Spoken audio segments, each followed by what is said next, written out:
आपका जीतना इसलिए ज्यादा जरूरी है क्योंकि बहुत लोग आपके हारने का इंतजार कर रहे होते हैं। प्यारे दोस्तों, क्या आप जानते हैं कि लॉ ऑफ अट्रैक्शन या आकर्षण के नियम क्या हैं? यह कैसे काम करता है? लॉ ऑफ अट्रैक्शन केवल इसी प्रिंसिपल पर काम करता है जो हमें सिखाता है कि सब कुछ एनर्जी है। इस दुनिया में हम जो कुछ देखते हैं, जो कुछ सुनते हैं, वह सब केवल एक एनर्जी से ही निर्मित हुआ है। इसीलिए जिस तरह की भी एनर्जी आपके भीतर से बाहर जाती है, उसी तरह की एनर्जी बदले में आपके अंदर प्रवेश करती है। अगर आप इस वीडियो को ध्यान से समझ और जान लेते हैं, तो इस वीडियो के बाद आपको लॉ ऑफ अट्रैक्शन या आकर्षण के नियम के लिए और कोई वीडियो देखने की जरूरत नहीं पड़ेगी। इसे जानने के लिए वीडियो को एंड तक देखना है, क्योंकि ये वीडियो आपके लिए लाइफ चेंजिंग वीडियो होने वाली है। इस वीडियो की मदद से आप हर उस परेशानी से छुटकारा पा सकते हैं जो आपके सक्सेस और इच्छाओं के बीच आती है। वीडियो थोड़ी लंबी हो सकती है, लेकिन यह वीडियो देखने के बाद आपकी सारी परेशानियों को हल मिल जाएगा। इसकी मैं 101% की गारंटी लेता हूं। तो बिना देरी किए वीडियो शुरू करते हैं। दोस्तों, जब आप अपने फायदे के लिए लॉ ऑफ अट्रैक्शन के नियम का यूज करने की कला में महारत हासिल कर लेते हैं, तो आपका दुनिया देखने का नजरिया बदलना शुरू हो जाता है। अट्रैक्शन के नियम के अनुसार आप जो कुछ भी चाहे अपने जीवन में अट्रैक्ट कर सकते हैं, उसे हासिल कर सकते हैं। केवल अपने विचारों में कुछ बदलाव करके और साथ ही अपने कर्मों की शैली को बदलने से ही आप कुछ भी चाहे अपने जीवन में अट्रैक्ट कर पाने में सक्षम हो जाते हैं। यदि आप ये सोचते हैं कि भला ऐसे कैसे हो सकता है, क्या यह कोई जादू है, क्या इस तरह के कई विचार और सवाल आपके मन को परेशान कर रहे हैं?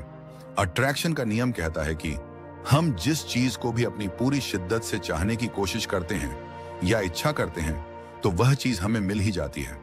इस चीज को शायद आपने पहले भी एक्सपीरियंस किया होगा, लेकिन जागरूकता की कमी के कारण आपने उसे महज एक इत्तेफाक समझ लिया।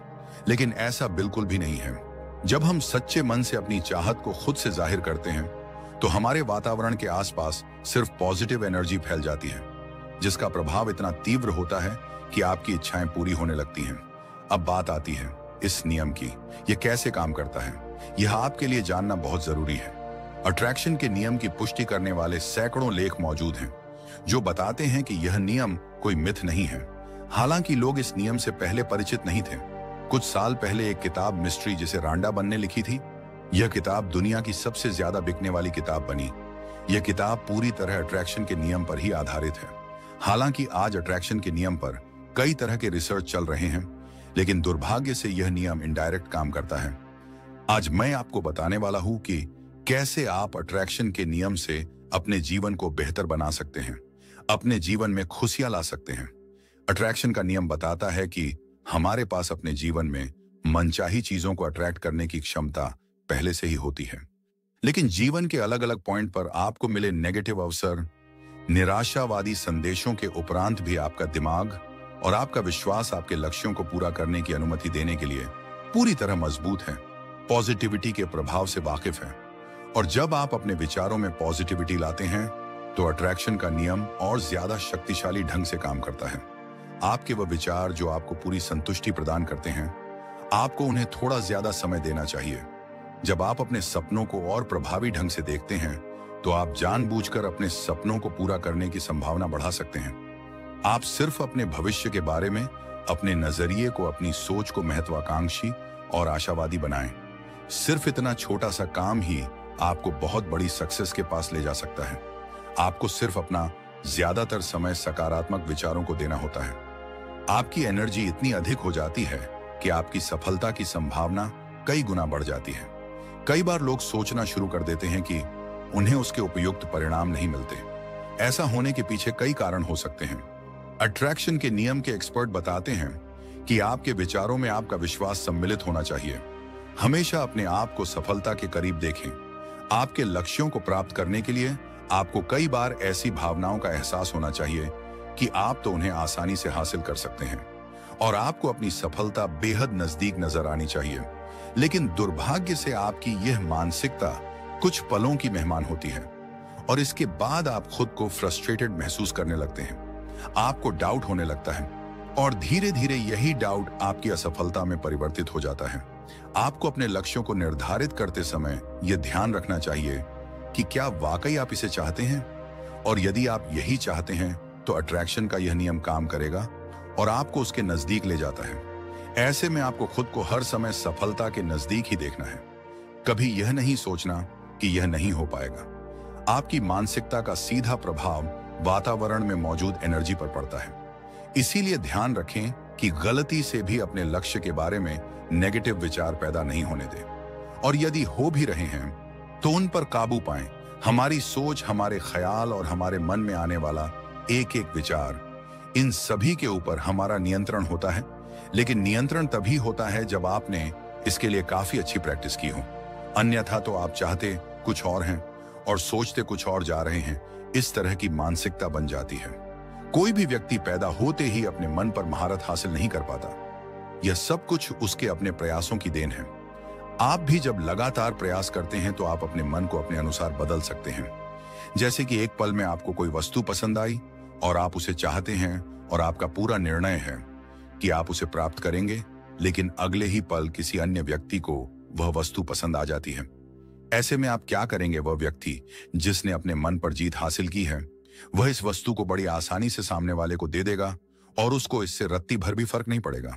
वहीं दूसरी तरफ एक ऐसा व्यक्ति जो अपने मन का गुलाम है, उसकी मनोदशा इस समय सबसे बदतर हालत में होगी। वह इसके लिए दुखी होगा, अपने ईश्वर को गलत समझेगा, यहां तक कि अपने चारों तरफ इतनी अधिक नेगेटिव एनर्जी उत्पन्न होगी कि उसके होने वाले काम भी बिगड़ते चले जाएंगे। और शाम को बिस्तर पर सोने से पहले वह दुखी होकर विचार करेगा कि आज का दिन ही बेकार था या मेरी किस्मत ही बेकार है। अब आप चुनिए, आप क्या चाहते हैं? अट्रैक्शन के नियम के हर पहलू को समझें। खुद को नेगेटिव विचारों से कोसों दूर रखें। बेशक आपको पता है कि यह आपके मुताबिक नहीं हो रहा, फिर भी अपने आप को स्थिर रखें और अपनी पॉजिटिव सोच को लगातार जारी रखने का प्रयास करें। अपने ध्यान का केंद्र बदलें, परिस्थितियां अपने आप बदलेगी। जब आप ठीक महसूस नहीं कर रहे होते हैं, उस समय आपके मन में निश्चित ही नेगेटिव एनर्जी का भरपूर प्रभाव होता है। असल में जो स्थिति है वह उतनी बदतर होती नहीं है जितनी कि वह आपको लगती है या महसूस होती है। ऐसे में आपके ध्यान का केंद्र ही यह तय करता है कि आप किस तरह की एनर्जी का उपयोग कर रहे हैं, और उसी के अनुसार आपका मन काम करने लगता है। वही यदि ध्यान का केंद्र कुछ पॉजिटिव विचारों के साथ है तो यह आपके मन में नई एनर्जी और स्फूर्ति का संचार होने लगता है। जब आपका ध्यान का केंद्र यानी कि वह विषय जिसके बारे में आप विचार कर रहे हैं, उस विषय को किस नजरिए से सोच रहे हैं, आपका नजरिया उस विषय के प्रति पॉजिटिव है या नेगेटिव। यदि आपका नजरिया नेगेटिव है तो आपको नुकसान उठाना ही पड़ेगा, और पॉजिटिव है तो आपकी सफलता की संभावना बढ़ती है। इसीलिए यह जरूरी है कि आप अपने ध्यान के केंद्र को पॉजिटिव रखें, और यदि यह नेगेटिव है तो इसे पॉजिटिव में बदले। अट्रैक्शन का नियम सफलता के बारे में आपके विश्वास को पूरी तरह बदल देगा। कई लोग ऐसा मानते हुए बड़े होते हैं कि सिर्फ असाधारण रूप से बुद्धिमान, अमीर, सुंदर या ऐसे लोग जिन्हें कुछ स्पष्ट रूप से विशेष अधिकार प्राप्त है, सिर्फ यही लोग सफलता प्राप्त कर सकते हैं। लेकिन एक बार जब आप अट्रैक्शन के नियम में अपना मूल विश्वास बना लेते हैं और अट्रैक्शन के नियम को पूरी तरह लागू करते हैं, तो आप देखेंगे कि सफलता एक ऐसी चीज है जो सभी के लिए उपलब्ध है। कुछ विचार जो सिर्फ नुकसान ही देते हैं। बहुत बार आप खुद को ही गिरा हुआ महसूस करते हैं। आप खुद के प्रति इतने ज्यादा आलोचनात्मक हो जाते हैं कि इससे आपके निजी जीवन पर प्रभाव पड़ने लगता है। गलतियां सबसे होती हैं, लेकिन उन्हें भूल आकर हमें आगे ऐसी गलती ना दोहराने की सीख लेनी चाहिए। लेकिन ऐसा करने की जगह आप उस गलती को अपने मन में इस तरह बैठा लेते हैं मानो ये सब बस आपकी ही लाइफ में हो रहा हो। अगर इतनी ही एनर्जी आप अच्छे और सकारात्मक विचारों में लगते हैं तो आपको सक्सेस होने से कोई भी नहीं रोक सकता है। लेकिन वही ख्याल समय समय पर आपको तंग करते रहते हैं। कई बार आपके मन में ऐसे पुराने विचार आते हैं जो आपको पूरी तरह नेगेटिविटी से भर देते हैं। ऐसे समय में आपको कुछ भी अच्छा नहीं लगता और आप अपने लक्ष्य के प्रति गैर जिम्मेदार होने लगते हैं। धीरे धीरे आप पूरी तरह नेगेटिविटी के चंगुल में फंस जाते हैं। हर दिन जाने कितना ही समय हम फिजूल में बर्बाद कर देते हैं।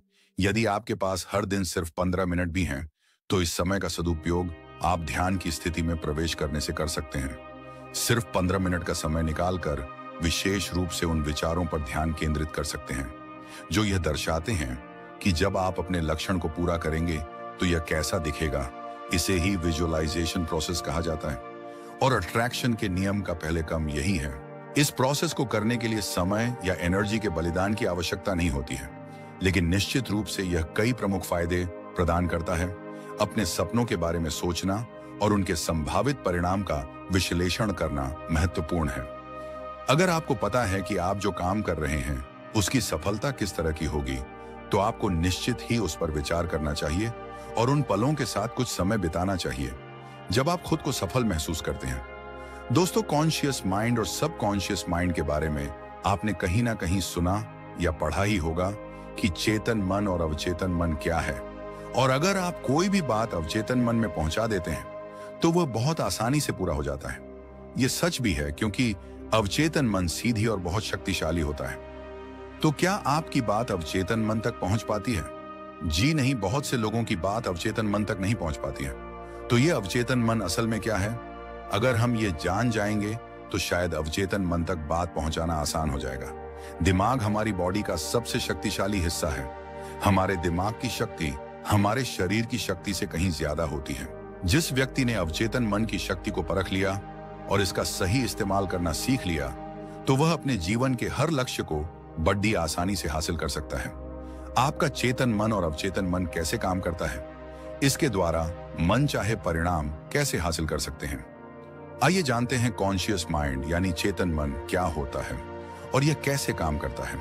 जब हम किसी काम को पहली बार करते हैं तब हमें उस काम को करने की आदत नहीं होती है और उस काम को हम सोच समझकर तथा ध्यान देकर करते हैं।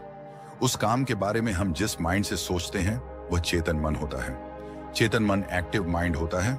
जब हमें कोई बात बताई जाती है या कही जाती है, उस समय हमारी जो प्रतिक्रिया होती है वह हमारे चेतन मन से यही होता है, क्योंकि हम उस बात को पूरा ध्यान से सुन रहे होते हैं। जब हम किसी भी चीज को पाने की इच्छा करते हैं तो वह हमारे चेतन मन से होता है।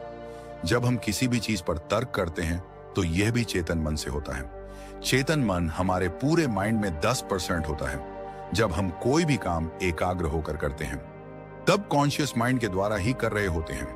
अब बात करते हैं सबकॉन्शियस माइंड यानी अवचेतन मन की। जब हम कोई काम करते हैं जिसके लिए हमें सोचने की जरूरत नहीं पड़ती, जिसमें हमारी आदत पड़ गई होती है, हमारा सब काम अपने आप होता है, तो यह हमारे अवचेतन मन से होता है। अवचेतन मन जब किसी चीज को मान लेता है, यानी अवचेतन मन ने मान लिया कि आपने कार चलाना सीख लिया है, तो आप बिना डरे गाड़ी चलाते हैं। अवचेतन मन हमारे दिमाग का 90% उपयोग करता है। जो हमारे भविष्य को तय करता है वही अवचेतन मन होता है। जब हम कोई गाड़ी चलाना सीख जाते हैं तो हमें सोचना नहीं पड़ता कि कब ब्रेक लगानी है और कब गियर बदलना है। जब हम किसी भी चीज को बहुत दिनों तक याद करते हैं तो यह हमारे अवचेतन मन में याद होता है।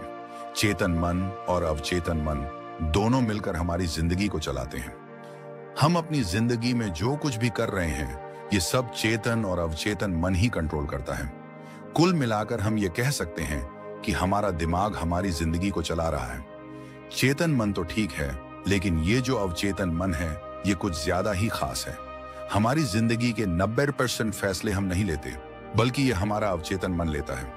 हमारे दिमाग की असल शक्ति हमारे अवचेतन मन में है। जरा सोचिए, 1 मिनट में हमारा दिल लगभग 70 बार धड़कता है, तो कौन है जो इसे कंट्रोल करता है कि हर मिनट में दिल की धड़कन इतनी बार करानी है? और कौन है जो हमारे शरीर के तापमान को बनाए रखता है? इसका जवाब है हमारा अवचेतन मन। यह हमारे दिमाग का पावर हाउस है और यही तय करता है कि हम कौन हैं और हम कैसे करते हैं। हमारी जो आदतें हैं ये भी हमारे अवचेतन मन से संबंधित हैं। जैसे रोज इंटरनेट इस्तेमाल करने की आदत है, तो यह आदत असल में अवचेतन मन में संग्रहित रहती है। हम लोगों को तो यह पता है कि आदत को आसानी से बदला नहीं जा सकता, परंतु यह नहीं पता कि इसका कारण क्या है। इसका कारण यही है कि यह आदत हमारे चेतन मन में नहीं, अवचेतन मन में संग्रहित रहती है, जो हमारे चेतन मन से कहीं ज्यादा शक्तिशाली है। हमारी जिंदगी में कई चीजें ऐसी हैं जो हमें पता होती है कि ये नहीं करनी चाहिए, लेकिन फिर भी हम वही करते हैं क्योंकि हमारा चेतन मन तो जानता है कि इसे नहीं करना चाहिए, लेकिन अवचेतन मन को यह बात नहीं पता। तो आइए जानते हैं अवचेतन मन कैसे काम करता है।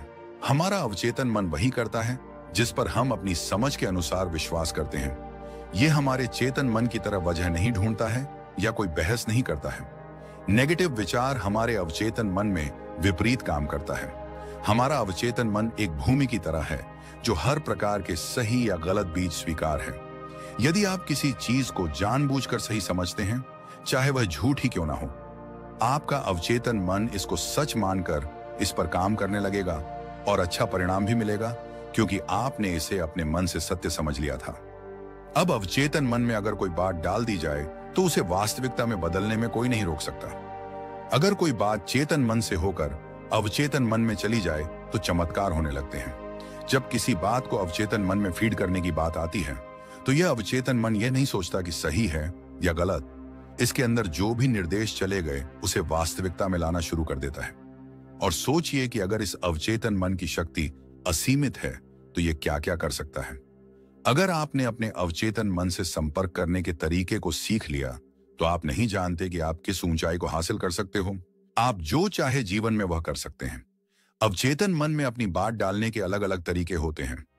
उनमें से सबसे अच्छा तरीका है एफर्मेशन। जब भी कोई बात हमें बोली जाती है तो वह सबसे पहले चेतन मन में जाती है और तब चेतन मन तय करता है कि वह बात हमें अब अवचेतन मन तक पहुंच चाहिए या नहीं। अगर वह बात चेतन मन को तर्क में सही लगती है तो वह हमारे अवचेतन मन को भेज देता है। जैसे मान लीजिए कि अगर कोई भी पागल इंसान ने आपको बोल दिया कि तू जिंदगी में कुछ नहीं कर सकता, तो आप उस पर ध्यान नहीं दोगे क्योंकि आपको पता है कि वह पागल है। आपका चेतन मन भी उसे नजरअंदाज कर देगा। लेकिन अगर एक टीचर जिसकी आप बहुत इज्जत करते हैं, उसने आपको गुस्से में आकर बोला कि तू जिंदगी में कुछ नहीं कर सकता, तो आपका चेतन मन उसे बहुत गंभीरता से ले लेगा, क्योंकि आपको पता है कि वह टीचर है और उसने बोला है तो उसमें कोई बड़ा कारण होगा। और इसी सोच चलते आपके चेतन मन को लगता है कि यह बात जरूर खास है, इसलिए वह इसे अवचेतन मन में भेज देता है। वह ये नहीं देखता कि यह बात पॉजिटिव है या नेगेटिव, ये बस उसे भेज देता है। इसलिए जो हमेशा नेगेटिव बातें सुनते हैं और नेगेटिव माहौल में रहते हैं वह लोग आगे नहीं बढ़ पाते। पर देखा जाए तो यह चीज पॉजिटिव बातों पर भी लागू होती है। अगर कोई बड़ा इंसान आपकी तारीफ करे और आपको उत्साहित करे तो आपको बहुत अच्छा लगता है। और ज्यादातर लोग जो पॉजिटिव बातें सुनते हैं और पॉजिटिव किताबें पढ़ते हैं वह जिंदगी में कुछ ना कुछ अच्छा कर ही लेते हैं, क्योंकि उन्हें ज्यादातर पॉजिटिव बातें बोली गई थी। और यह पॉजिटिव बात जब चेतन मन में जाती है तो वह बात अगर खास होती है तो वह उसे अवचेतन मन में भेज देता है और असल जिंदगी में वही होने लगता है। इससे यह पता चलता है कि जब भी कोई बात हमारे चेतन मन में बार बार हिट करती रहती है तो वह हमारे अवचेतन मन में चली जाती है। इसीलिए यह कहा जाता है कि हमें हमेशा पॉजिटिव सोचना चाहिए और नेगेटिविटी से दूर रहना चाहिए। लेकिन ज्यादातर हम इस तरीके के बारे में नहीं जानते और सोचते हैं कि बार बार बोलने से क्या होगा। पर आप एक बार कोशिश करके तो देखिए, आप जो सोचते हो वही आपके साथ होता है। सबकॉन्शियस माइंड यानी अवचेतन मन में कैसे प्रवेश करें। अगर आप किसी चीज को पाना चाहते हैं तो आप अपने अवचेतन मन की शक्ति से उसे पा सकते हैं, लेकिन उसके लिए आपके पास एक इच्छा शक्ति और आत्मविश्वास होना जरूरी है। और इसके साथ ही आपकी सोच भी पॉजिटिव होनी चाहिए। अपने विचार को अवचेतन मन तक पहुंचाने का तरीका जितना आसान है उतना ही मुश्किल भी है। लेकिन अगर आप इसे रोज आजमाएं तो आप इस पर जल्दी ही काबू पा लेंगे और अपने अवचेतन मन को अपने वश में कर लेंगे। आपको अपने अवचेतन मन को वैसे ही आज्ञा देनी है जैसे आप दूसरों को देते हैं। लेकिन याद रहे, आज्ञा देने का नाटक नहीं करना है, सच में आपको आज्ञा देनी है और ऐसा सोचना है कि यह काम वह पक्का कर लेगा। शुरुआत में आप आसान चीजों से प्रयास करें जिससे आपका आत्मविश्वास बढ़े, जैसे कि सुबह जल्दी उठना, रात को सोने से पहले आप अपनी घड़ी में अलार्म सेट करें और सोते वक्त आपको एक ध्यान होकर अपने अवचेतन मन को आदेश देना है कि सुबह मुझे हर हाल में 5 बजे उठना ही है, ऐसा बोलना है और फिर सो जाइए। अगर आप सुबह अलार्म के बजने से पहले उठ गए तो समझो आपका विचार पूरी तरह से अवचेतन मन तक पहुंच गया है। अगर नहीं हुआ तो फिर से ट्राई करके देखिए। कई बार हमें सुबह जल्दी उठकर कोई गाड़ी या बस पकड़नी होती है तो हम रात को सोने से पहले अलार्म लगा देते हैं, लेकिन हम अलार्म बजने से पहले उठ जाते हैं, जिसकी वजह यही है अगली रात को हमें सुबह जल्दी उठने की चिंता जो हमारे अवचेतन मन तक पहुंच जाती है और उसी की वजह से हम जल्दी उठ जाते हैं। यह अवचेतन मन तक बात पहुंचाने का सबसे सामान्य तरीका है। आप रात को सोने से पहले आज्ञा दो और याद रहे, शुरुआत में आसान चीजों पर ही प्रयास करें, फिर धीरे धीरे बढ़ाएं और देखें इससे आप वह सब कुछ पा लेंगे जो आप पाना चाहते हैं। अवचेतन मन तक पहुंचने का दूसरा तरीका है मेडिटेशन। अगर आप हर रोज मेडिटेशन करते हो तो आपका सबकॉन्शियस माइंड उतना ही प्रभावशाली होगा। अवचेतन मन तक बात पहचाने के लिए ध्यान की भी एक अवस्था होती है। वहां तक पहुंचने के लिए आपको हर रोज ध्यान की प्रैक्टिस करनी पड़ेगी। फिर आप धीरे धीरे अवचेतन मन तक जरूर पहुंच जाओगे। अब आइए ये जानते हैं सबकॉन्शियस माइंड यानी अवचेतन मन की ताकत को कैसे स्वीकारें। अपने अवचेतन मन को ठीक से प्रोग्राम करने के लिए यह सबसे जरूरी है कि आपको अपने अवचेतन मन के अस्तित्व पर पूरा भरोसा होना चाहिए। आपको इसकी ताकत का अंदाजा होना चाहिए। यदि आप इसे केवल प्रयोग के तौर पर देखेंगे और आप मानेंगे कि अवचेतन मन जैसी कोई चीज नहीं होती, ऐसी स्थिति में आपके अवचेतन मन में बदलाव असंभव हो जाता है। इसीलिए आपको अवचेतन मन के अस्तित्व पर पूरा भरोसा होना चाहिए और यह स्वीकार करना होगा कि अवचेतन मन जैसी कोई चीज होती है और यह मुझ में जरूर पॉजिटिव बदलाव लाएगी। जब आप इस तरह से सोचने लगते हैं तब आपका अवचेतन मन इसे हकीकत में बदलने लग जाता है। अधिकतर लोगों के लिए उनका अवचेतन मन उनके खिलाफ काम करता है, इसलिए इसे अच्छे से ट्रेन करने के लिए आपको इसके साथ दोस्ताना व्यवहार करना होगा। जो भी आप अपने जीवन में हासिल करना चाहते हो उसे आप अवचेतन मन के साथ शेयर करना शुरू करो। शुरू में ऐसा करना मुश्किल भरा काम हो सकता है, लेकिन धीरे धीरे यह ठीक से काम करने लगेगा। नेगेटिविटी से हमेशा दूर रहे। जैसा कि पहले हमने बात की थी कि चेतन मन सोचता समझता भी है, उसके बाद निर्णय लेता है, लेकिन अवचेतन मन के साथ ऐसा नहीं है। वह पुराने अनुभवों के आधार पर ही निर्णय लेता है। वह स्वचालित रूप से काम करता है। इसलिए अगर आप पॉजिटिव माहौल में रहकर पॉजिटिव बातों को अपने दिमाग में यानी चेतन मन में हिट करेंगे तो कभी ना कभी वह चेतन मन की दीवार को तोड़ के अवचेतन मन में दाखिल हो जाएगी।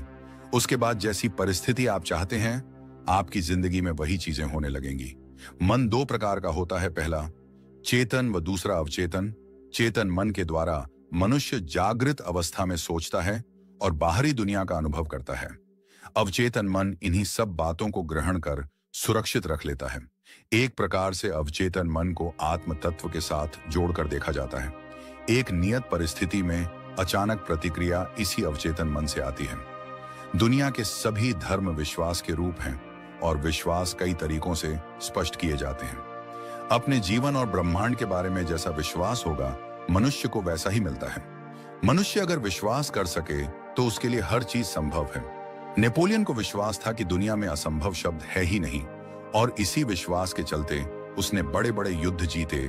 जहां पर सकारात्मक विश्वास मनुष्य को फायदा दिलाता है, वहीं पर नकारात्मक व निराशाजनक सोच मनुष्य को असफलता, संदेह व आत्मविश्वास में कमी की ओर ले जाती है।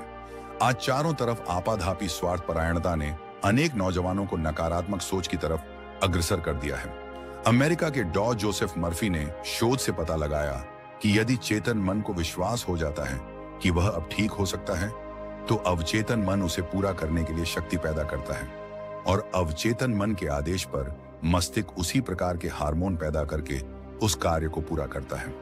अपने अवचेतन मन को यूज करने के लिए पहले उसे समझना बहुत जरूरी है। उसकी प्रकृति को समझने के बाद आप अपने लक्ष्य या विचारों को उसकी गहराई में जाने दें। सबकॉन्शियस माइंड रिप्रोग्राम करें।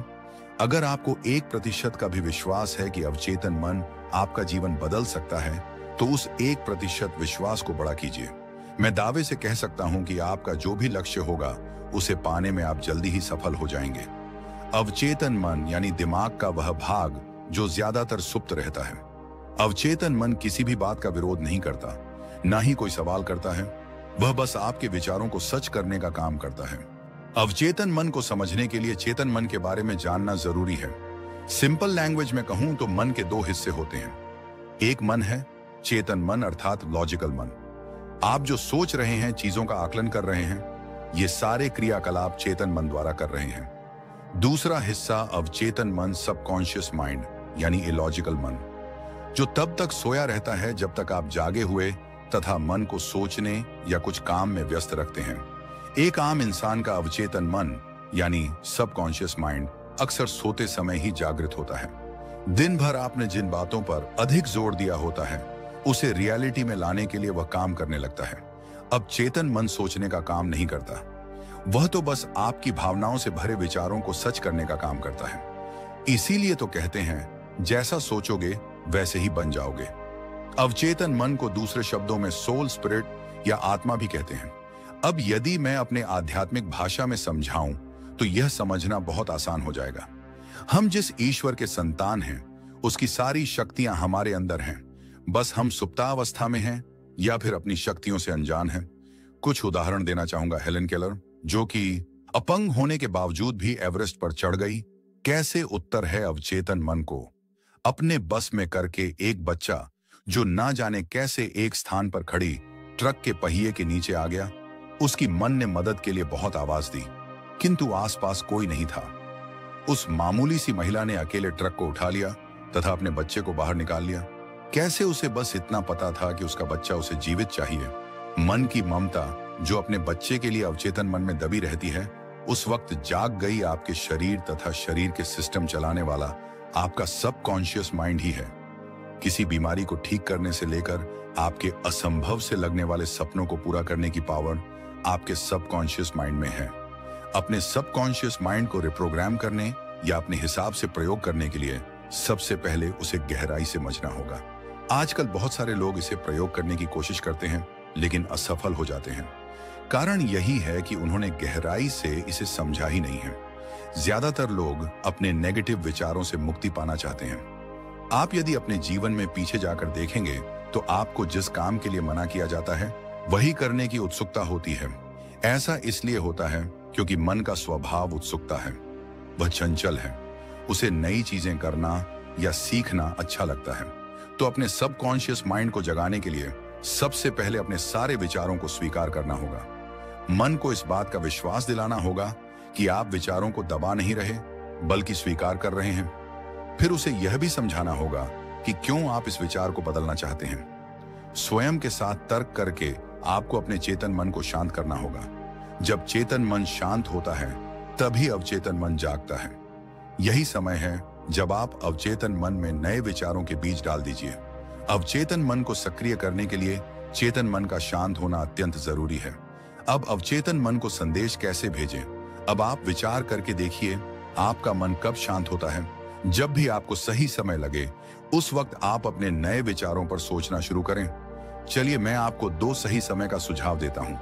अगर आपने कुछ दिन तक इस समय का सही प्रयोग किया तो सफलता जल्दी ही मिलेगी। सोते समय अपने उन विचारों के बारे में सोचना शुरू करें जिसे आप सच करना चाहते हैं।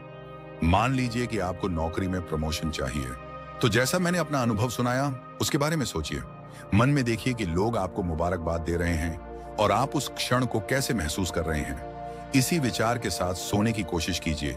यही वह समय है जब चेतन मन शांत तथा अवचेतन मन जागृत हो रहा होता है। यदि आप अपने विचारों को नींद के साथ मिलने देते हैं तो सबकॉन्शियस माइंड यानी अवचेतन मन को एक विचार मिलता है। वह उसी विचार को सच करने में जुट जाता है। दूसरा समय है सुबह सोकर उठने से लेकर 20 मिनट तक का समय। इस समय भी अवचेतन मन काफी शांत रहता है। आप अपने उन्हीं विचारों को जो रात को सोचा था सोचना शुरू करें।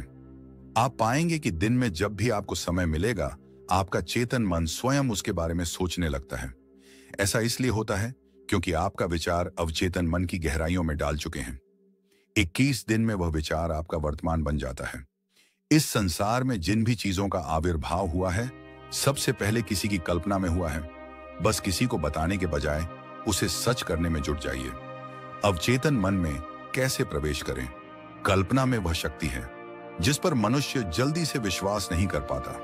जब राइट ब्रदर्स में सबसे पहले इंसान को आसमान में उड़ने की बात कही तो लोगों ने उन्हें पागल समझा। लेकिन आज हम हवाई यात्रा करते हैं। 100 साल पहले तक किसी को नहीं पता था कि दूर बैठे हम किसी की आवाज सुन सकते हैं। लेकिन आज हम सिर्फ आवाज ही नहीं बल्कि उसे देख भी सकते हैं। तो बस कल्पना का सही प्रयोग कीजिए। इधर उधर की बेकार की बातों की कल्पना में समय और एनर्जी का प्रयोग ना करें। यह वह अद्भुत शक्ति है जिससे आप अपने जीवन की रूपरेखा बदल सकते हैं। जितनी बारीकी से अपने सपनों की तस्वीर बना सकते हैं। बनाइए, उदाहरण के लिए आपको कार्य लेनी है तो किस कंपनी की, किस रंग की, कौन से मॉडल्स की, कितने सीट की, सब कुछ पिक्चर कीजिए। सबकॉन्शियस माइंड तस्वीरों को जल्दी स्वीकार कर उसे सच करने में लग जाता है। सामाजिक जगहों पर नहीं बल्कि अकेले में आईने के सामने बैठकर स्वयं से बातें करें। अपने लक्ष्य को हासिल करने के बाद आपके जीवन में जो भी परिवर्तन आएगा उसे देखें। आपके बात करने का तरीका कैसा होगा, उस तरीके से बात करें। उदाहरण के लिए आपका प्रमोशन होने के बाद जब लोग आपको बधाइयां दे रहे होंगे तो आप उनसे क्या कहेंगे, शीशे के सामने उन वाक्यों को दोहराएं। आपके सफलता की चाबी आपके अपने हाथों में है। जब तक आप उसमें विश्वास नहीं करेंगे वो सच नहीं होगा। इसलिए जब आप स्वयं को उस रूप में देखते हैं तो आपके सबकॉन्शियस माइंड को यकीन होने लगता है कि यही सच है। वह आपको आपकी मंजिल तक पहुंचाने का रास्ता बनाने लगता है। कई बार मनुष्य की असफलता का कारण उसकी अपनी ही सोच होती है। ज्यादातर रुकावट पुराने और संकुचित धारणाएं होती हैं। यदि आप अपने सबकॉन्शियस माइंड, अवचेतन मन को जगाना चाहते हैं तो आपको यह समझना होगा कि उसको शक्तियां असीमित हैं। असीमित शक्तियों के प्रयोग के लिए आपकी सोच संकुचित नहीं हो सकती। यह विरोधाभास अनजाने में इंसान की सफलता के आड़े आता है। यदि आप अमीर लोगों के विचारों को ध्यान से देखेंगे तो पाएंगे कि किसी भी तरह के बदलाव को वे लोग आसानी से स्वीकार कर लेते हैं। गीता में भी तो कहा गया है कि परिवर्तन संसार का नियम है। अवचेतन मन को जागने का सबसे आसान तरीका है ध्यान योग का अभ्यास। मुझे पता है कि आम इंसान के लिए मुश्किल काम लगता है, लेकिन मेरा एक सवाल है, यदि आपको पता चल जाए कि आपका अवचेतन मन ही अल्लाह दीन के चिराग से निकला हुआ जिंद है जो आपकी हर इच्छा को आज्ञा मानकर पूरा करेगा, तो आप क्या करेंगे? क्या आप इतने बड़े तोहफे के लिए स्वयं के साथ 30 मिनट नहीं बिता सकते? सफल लोगों की कैटेगरी में आना है तो उनकी दिनचर्या गौर से देखें। दौलतमंद लोगों के दिन की शुरुआत ध्यान से ही होती है। क्या आपने गौर किया है कि अक्सर इंसान पास्ट की यादों या फ्यूचर की इमेजिनेशन में जीता है? पास्ट से सीख लेकर आगे बढ़ना ही समझदारी है, क्योंकि सीख के अलावा